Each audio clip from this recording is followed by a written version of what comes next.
اعوذ باللہ من الشیطان الرجیم بسم اللہ الرحمن الرحیم۔ حضرت سلیمان علیہ السلام کی وصال کا عجیب واقعہ۔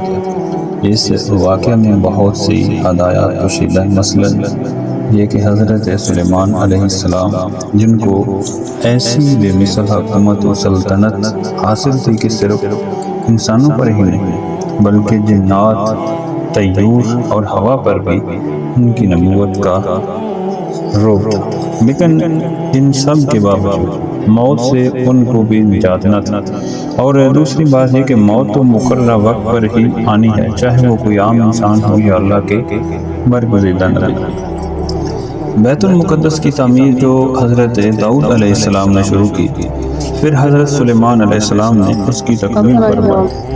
اس میں کچھ کام تعمیر کا ابھی باقی تھا، اور یہ تعمیر کا کام جنات کے سپرد کیا گیا تھا۔ جنات کی طبیعت میں سرکشی غالب ہوتی تھی۔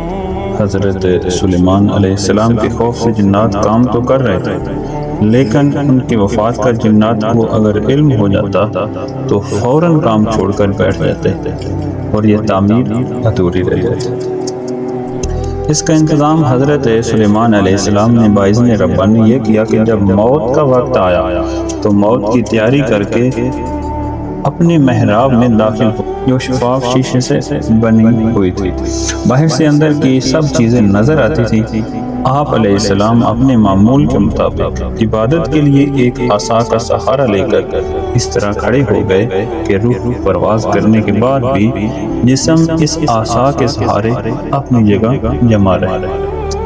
حضرت سلیمان علیہ السلام کی روح وقت مقررہ پر قبض کر لی گئی، مگر وہ اپنے عصا کے سہارے اپنی جگہ کھڑے ہوئے باہر سے ایسے ہی نظر آتے کہ عبادت میں مشغول ہیں۔ جنات کی یہ مجال نہ تھی کہ پاس آ کر دیکھ سکتے، وہ سلیمان علیہ السلام کو زندہ سمجھ کر کام میں مشغول رہے، یہاں تک کہ سال بھر گزر گیا اور تعمیر بیت المقدس کا بقیہ کام پورا ہوا۔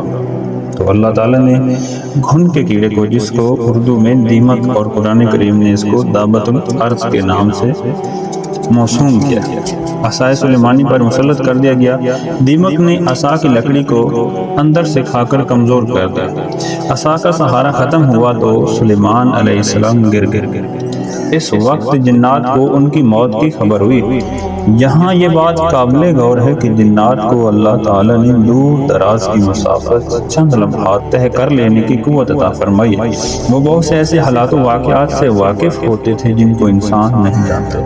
جب وہ انسانوں کو ان واقعات کی خبر دیتے تو انسان یہ سمجھتے تھے کہ یہ غیب کی خبر ہے، اور جنات کو بھی علم غیب حاصل ہے۔ خود جنات کو بھی علم غیب کا دعویٰ ہو تو بعید نہیں، لیکن موت کے اس عجیب واقعے نے اس حقیقت کو بھی بیاں کر دیا کہ جنات عالم الغیب نہیں ہیں، کیونکہ اگر ان کو غیب کا علم ہوتا تو حضرت سلیمان علیہ السلام کی موت سے 1 سال پہلے ہی باخبر